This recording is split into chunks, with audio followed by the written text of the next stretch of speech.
Welcome, and thanks for your interest in Komatsu products. Today we're going to cover how to properly conduct a pre-operation inspection on an HM300 and HM400-3 or -5 articulated haul truck. Now the reason we do a pre-operation inspection is to quickly check the machine for any damage, excessive wear, or any leaks. Getting in the habit of doing these inspections will go a long way towards maximizing the longevity and the productivity of the machine. And remember, everything we cover today is also going to be included inside the operation and maintenance manual inside the cab. So with that, let's go ahead and get started.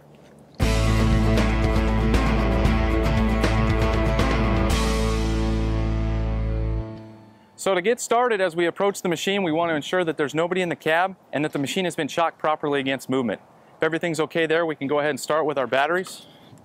So what we're looking for here is to make sure that the batteries are securely in place and that all of our connection points don't have any excessive corrosion. It's also the location of your breakers and your main battery disconnect switch. So once we're done with the batteries, we're going to move on to our wheel inspection. What we're looking for here is to inspect the tire and the wheel to just make sure that there's no signs of damage. We also want to take a look at our wheel hardware and just make sure that all the lugs are in place and they appear to be tightened properly. From here, we want to go ahead, take a look at the sight glass, make sure that we have adequate levels of hydraulic fluid. Okay, so now that we've worked our way to the back side of the cab, there's quite a few inspection points in this part of the machine. So Komatsu recommends that we start at the top of the machine and just work our way down.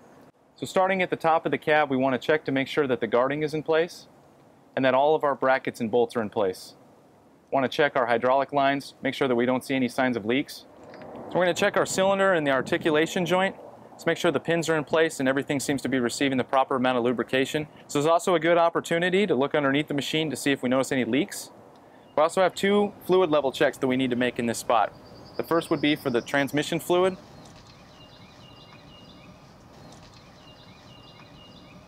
And the second would be for the brake fluid.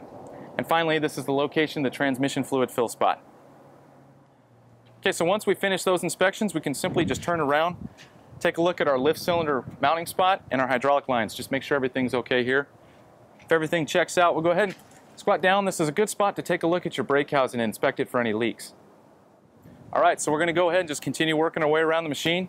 Go ahead and take a look at your mud flap and then ensure that your bed shims are in place. From here, we'll go ahead and follow that lift cylinder up, just ensure that the top level mounting spot is okay.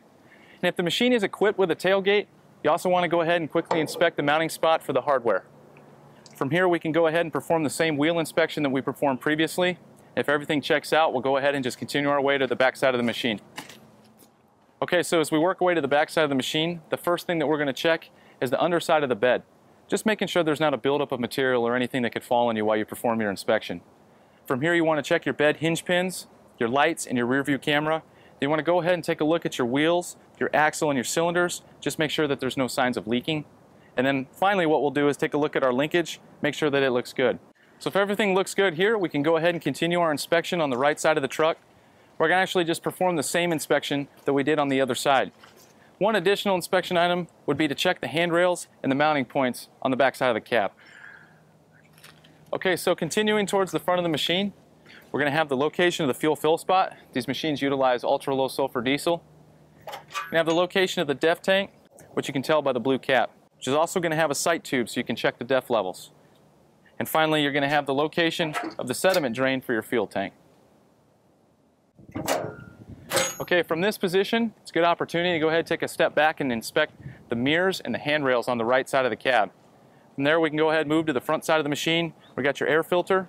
Want to take a look at all the latches, make sure they're in place, and also got the location of your air restriction gauge. As we continue to work our way towards the front side of the truck, go ahead and take a look at all of our lights, our handrails, and our mirrors. You want to look at your radiators, make sure that there's no buildup or debris.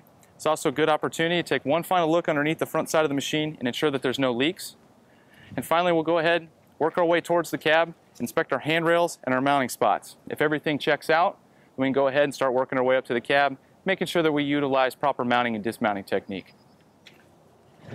Okay, so now that we've accessed the machine, we can go ahead and open the hood and perform our engine inspection.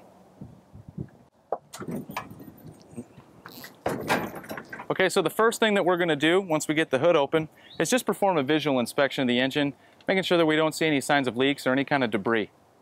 Okay, so you want to check your windshield wiper fluid and your engine coolant. Just make sure that you got adequate fluid levels. You want to check your fuel pre-filter. Make sure that there's not a buildup of contamination in the sediment bowl. You got the location of the engine oil dipstick.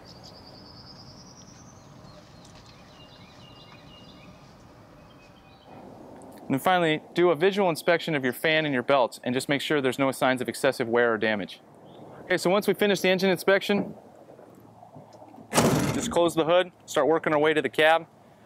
Just point out the location of the hydraulic fill spot, and then one last inspection item would be to go ahead and check the exterior cab filter and just make sure that everything looks okay. If everything looks good there, we can go ahead and enter the cab and go operate.